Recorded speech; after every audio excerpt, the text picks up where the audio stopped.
Pernah nggak sih kepikiran gimana kalau tiba-tiba hard disk komputer kita rusak dan semua data penting, foto liburan, dokumen kerja, kenangan berharga hilang gitu aja selamanya?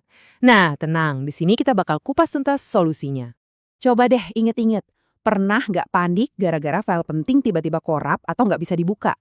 Duh, rasanya tuh nyesek banget kan? Kayak kehilangan sesuatu yang berharga. Nah, ini nih masalah yang mau kita beresin bareng-bareng hari ini. Kita bakal kenalan sama dua jagoan data, RAID dan NAS.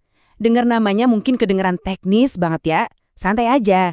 Saya jamin setelah pembahasan ini, kalian bakal ngerti gimana dua teknologi ini bisa jadi ibaratnya pahlawan super buat file-file kalian. Oke, kita mulai ya. Pertama-tama, kita perlu paham dulu kenapa sih nyimpen semua file kita cuma di satu hard disk itu bahaya banget. Ini dia nih, biang keroknya. Kita itu terlalu bergantung pada apa yang disebut single point of failure, atau ya, satu titik kegagalan. Coba bayangin, hard disk di komputer kita itu persis kayak buku catatan tadi. Kalau basah, sobek, atau hilang, ya udah wassalam. Semua catatan di dalamnya lenyap. Dan ini loh risiko yang kita hadapi tiap hari, seringkali tanpa kita sadari. Terus solusinya gimana dong? Nah, untuk ngatasin masalah buku catatan tunggal ini, ada loh sebuah teknologi keren yang namanya RAID. RAID itu apaan sih? Gampangnya gini deh, RAID itu adalah cara cerdas buat bikin beberapa hard disk kerja bareng sebagai satu tim yang solid. Jadi, mereka bukan lagi kerja sendiri-sendiri. Tujuannya apa? Supaya data kita jadi jauh lebih aman, atau lebih ngebut pas diakses, atau malah dua-duanya sekaligus. Intinya di sini adalah kita punya pilihan. Mau fokus kemana? Mau keamanan data yang super ketat, jadi kalau satu hard disk rusak, data tetap aman. Atau mau kecepatan super ngebut buat kerjaan berat kayak yang edit video. Atau mungkin pengen dapat dua-duanya. Nah, RAID ini yang ngasih kita kebebasan buat milih. Nah, ini dia nih beberapa strategi timnya. Ada RAID 0. Ini ibarat mobil balap. Kencangnya minta ampun. Tapi bahaya banget. Nggak ada pengamannya sama sekali. Satu disk rusak, semua data langsung ambyar. Terus ada lawannya, RAID 1. Ini kayak punya bodyguard pribadi. Semua data di-copy persis ke disk satunya. Aman banget. Tapi ya itu, kapasitas penyimpanannya jadi kepotong setengah. Ada juga RAID 5, ini pilihan yang paling seimbang, kompromi antara keamanan dan kapasitas. Dan terakhir, RAID 10, ini paket komplit. Kenceng iya, aman juga iya. Tapi ya, siap-siap aja, biayanya juga paling mahal. Oke, konsepnya keren ya. Tapi pertanyaannya sekarang, gimana cara kita pakai teknologi RAID ini di rumah? Kan nggak mungkin kita cuma liatin diagram aja kan? Gimana wujud aslinya? Nah, jawabannya ada di sebuah alat canggih yang namanya NAS. Yuk kita lihat gimana si NAS ini jadi rumahnya si teknologi RAID. Jadi NAS itu apa ya?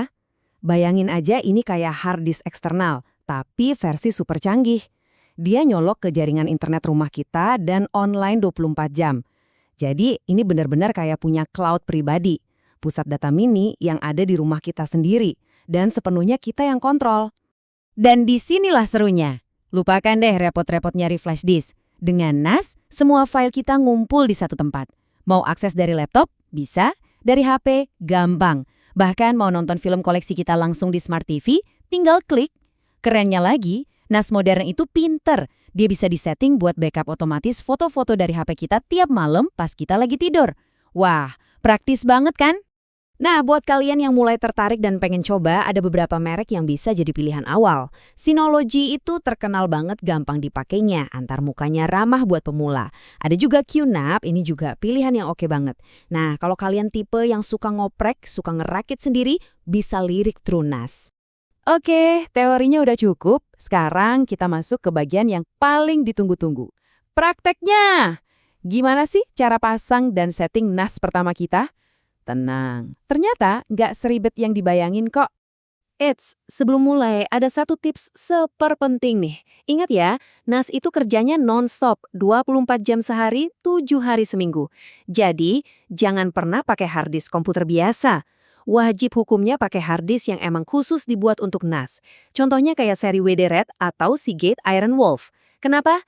Karena mereka ini dirancang buat tahan banting, buat kerja rodi tanpa henti. Prosesnya sebenarnya gampang banget loh.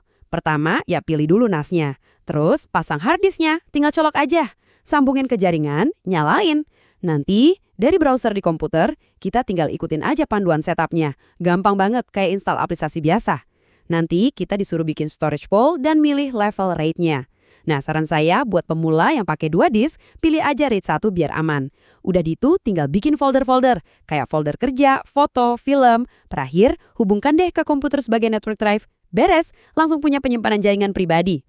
Oke, kita udah hampir sampai di akhir. Tapi, ada satu bagian terakhir yang ini, serius, ini paling penting dari semuanya. Kalau kalian paham konsep ini, kalian bakal bisa bedain mana keamanan data yang cukup baik sama keamanan data yang benar-benar solid. Tolong banget, ingat kalimat ini baik-baik. Kalau perlu dicatat. Ini adalah salah paham yang paling umum dan paling fatal. Banyak orang ngira punya RAID itu berarti datanya udah ke-backup. Salah besar. Itu resep buat bencana. Yuk kita lihat bedanya di mana. Nah, ini dia penjelasannya. RAID itu tugasnya cuma satu, ngelindungin data kita dari kerusakan fisik hard disk. Titik, cuma itu. Kalau misalnya kita nggak sengaja ngehapus file penting, atau parahnya kena virus ransomware yang ngunci semua file, atau amit-amit rumah kita kemalingan atau kena musibah kebakaran, RAID nggak bisa nolong sama sekali. Nah, untuk ngelindungin dari semua bencana itu, kita butuh yang namanya backup. Terus, solusinya gimana dong biar beneran aman? Gampang, ikutin aja aturan emas di dunia data. Aturan backup 321.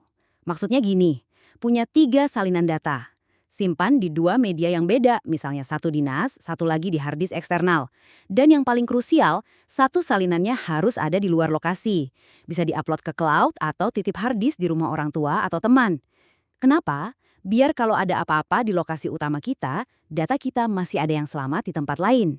Jadi sekarang pertanyaannya kembali ke kalian. Setelah tahu semua ini, coba deh lihat lagi. Cara kalian nyimpen data sekarang udah benar-benar aman belum?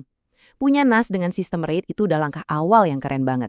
Tapi melengkapinya dengan aturan backup 3-to-1, nah itu baru yang namanya bikin kita bisa tidur nyenyak tanpa perlu was-was data penting kita hilang.